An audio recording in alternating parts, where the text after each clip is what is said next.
Alright, we're back here fixing my screw up because I wasn't thinking in that 2 videos or so before and went through the recovery procedure and starting over again. And I'm still going through one hose, and this time I'm going to do something different. I'm going to meter refrigerant into the low side.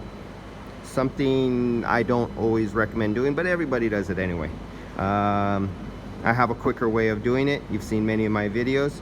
But this time I'm gonna start it. I'm a guy who just did a recovery, and I'm one of those guys who has to start the car to get the rest of the refrigerant in, because I don't know what to do to get all the refrigerant in 30 seconds to 60 seconds. I'm gonna do the old-fashioned slow way, the way my grandfather did it when my dad was a young guy.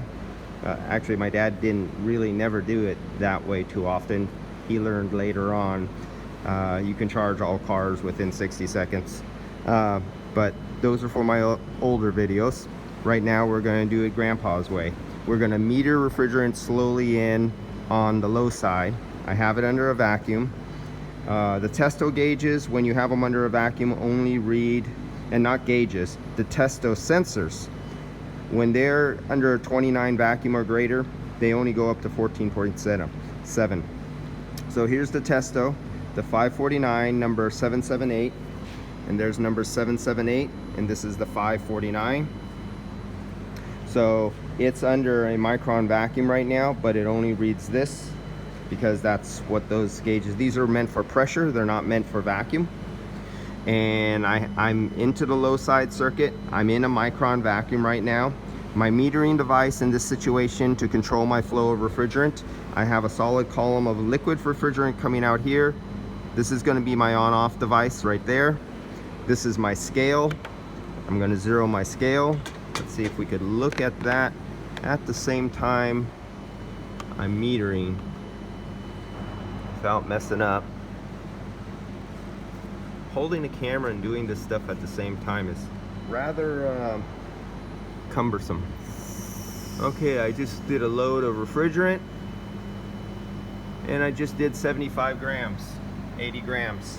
So 80 grams went right into the low side that was under a micron vapor and just flashed off into a gas, and it's really cold right here. So I did 80 grams and I stopped. So let's look over here at our gauge, and my system pressure on the high side at this point now is 50 psi. So I know 50 psi. I had the engine on, the interior is warm, everything is above 70 degrees. That I know for sure. So if I'm at 50 psi, I know that's enough to bypass any safety switches to allow the compressor to work, everything to work normally. But this is a, this is not a breakaway clutch. This still has a mechanical clutch. So at 50 psi, it's enough to make all contacts to say, hey, I could run this. Even though I only have 80 grams, the AC system will allow this compressor to run with only 80 grams of refrigerant in it, because it has enough pressure above the like 40, 42, 44 psi to close the low pressure safety cutoff switch, so it'll allow it to run. But I want to get a little bit more of that, but I don't want liquid into the compressor, because where I'm putting this in right here is a direct shot right down into the compressor mouth. So you would not want to feed liquid into there. But I know at this pressure, I just have vapor flashing off. So I'm going to give it another squirt. Now I have 115 grams in the system, 120 grams in the system. I have 63 psi. I still know I have 0 liquid in the system, and I'm still in the vapor state. So that's enough to kick it on, and I'm going to kick it on right there. Remember, I already added oil in the system for the new condenser and everything like that, and it actually went down the low side, so that compressor has its oil in there. There's no worries. I'm not putting it in dry, and I'm not putting it in on the low system. I already injected the oil. So 120 grams, only 63 psi, and if I look at the weather, let's see what our weather is like. I think we're 70 something degrees right now. Let's go to our weather. Not San Francisco. Burlingame. Well, it says we're 63, but I could tell you under this roof here in this place, I'm 70 something plus right now. And especially under this hot engine. So let's go back to the Testo app. For all the Testo. Boom, there we go. See, there's everything that I have hooked up right now. Everything is at rest. All right, so let's kick on the system. We'll see we're still at 120 grams. So I'm doing this old-fashioned grandpa way. I'm starting up the car, slowly metering refrigerant in, like they used to do back in the 50s and 60s and 70s with grandpa. Oops, dropping my gauges.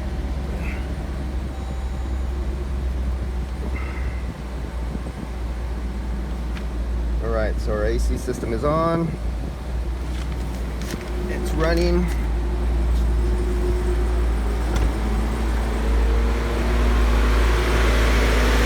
Definitely hear the fan, and we now have 75 psi on the high side through this sensor. The system is running. If you wanted to see, you can see we're in a negative because we're so low. We have 120 grams in this system, but wow, 120 grams. Shouldn't the computer tell the AC to turn off because it's so low on refrigerant? And it shouldn't even allow it to start up with 120 grams. No, that's an idiot light.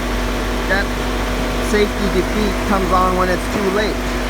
So with 120 grams in this system, it is running like normal.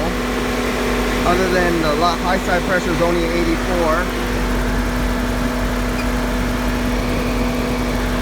1 psi on the low side. That's how well, for those idiots who say, oh, they have a safety switch on there, and if the refrigerant runs low, like 120 grams, it'll shut it off. Bullshit. I want to say bullshit this way. So tell those SOBs to go jump in the lake. Okay, so let's get the rest of the refrigerant back in the system. 150.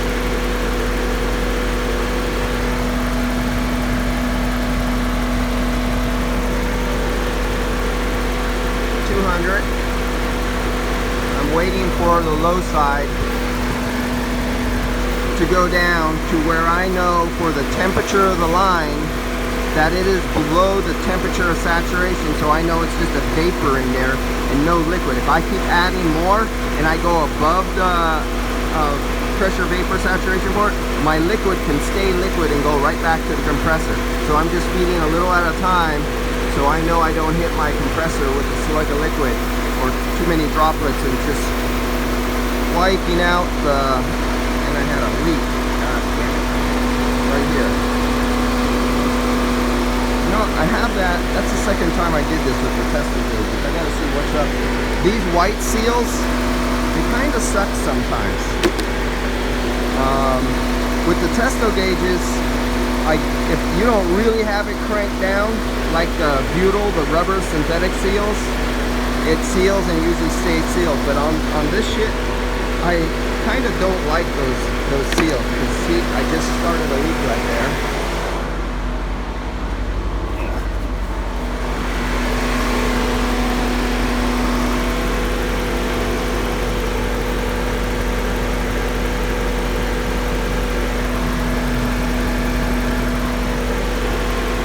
I'm going for 565, 70 grams.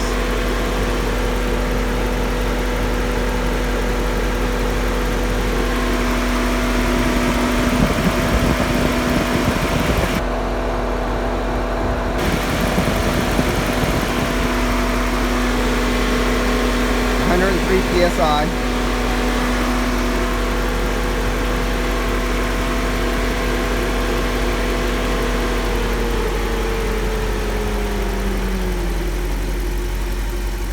Okay, 435 grams. See how long this takes? I mean, this is like a pain in the ass. Who would ever do this, where you just slowly keep metering the thing, or you have the little can with the jerk off and you're splooging your lube inside the car of your refrigerant and sitting there twiddling their thumbs and watching grass grow, when you can do it all at once in one dump in 30 seconds, 60 seconds. Man, this is a pain in the ass. I forgot what this was like. Well, I guess some people like to drive Model T and crank their engine every morning to get it to start. We're at 185, 84, 82, so we have, the fan is on low right now. There is an airflow through here.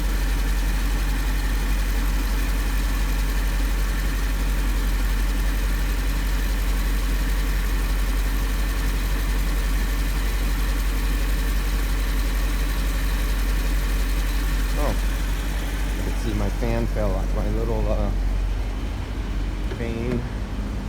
Where are you? You fell off down here somewhere. There you go. Getting that balanced is an issue.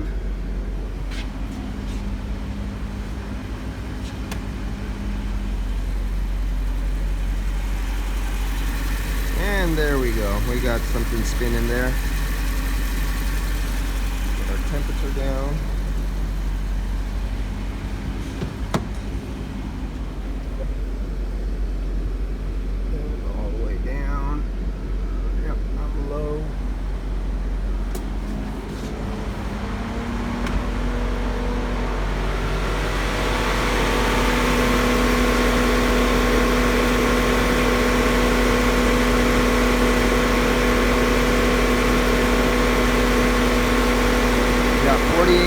Coming out of the dash.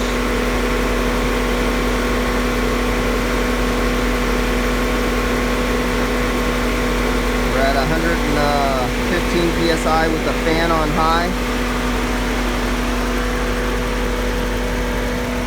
Put some more refrigerant in there. 550. Getting right, almost there. We're 109 degrees, our liquid line. Oh no, we're not.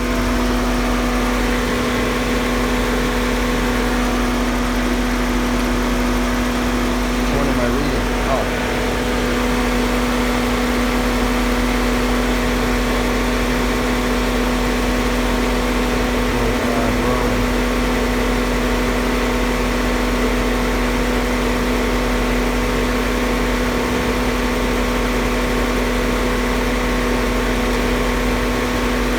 You hear the compressor.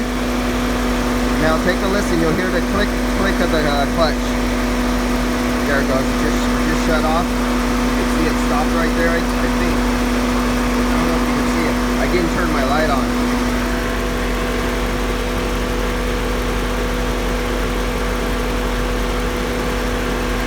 All right. So we are full. The compressor is cycling on and off because it has reached its minimum temperature. It's hit its set point. So now this one, the compressor is cycling now because this actually has a clutch on it. You notice in a lot of my videos, a lot of the last cars, they don't have clutches no more, a lot of the cars.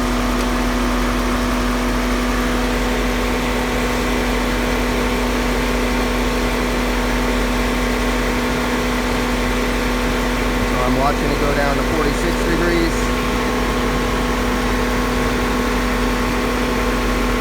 So it's hovering between 46 and 48 degrees is what our center duct dash temperature is right now.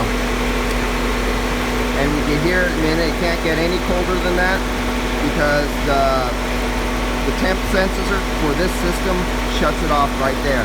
That's its maximum coldness. If you add more refrigerant, it doesn't make it better. Please don't do that. There's a lot of guys go, oh, it's not getting cold enough, and my high side pressure doesn't look good because my high side pressure is only 113 psi right now, and that's not hot enough, or that's not high enough. So I need to grab my little jerk-off pan and whack off and scoot some more refrigerant into the system and try to get that high side up to where I think it should be.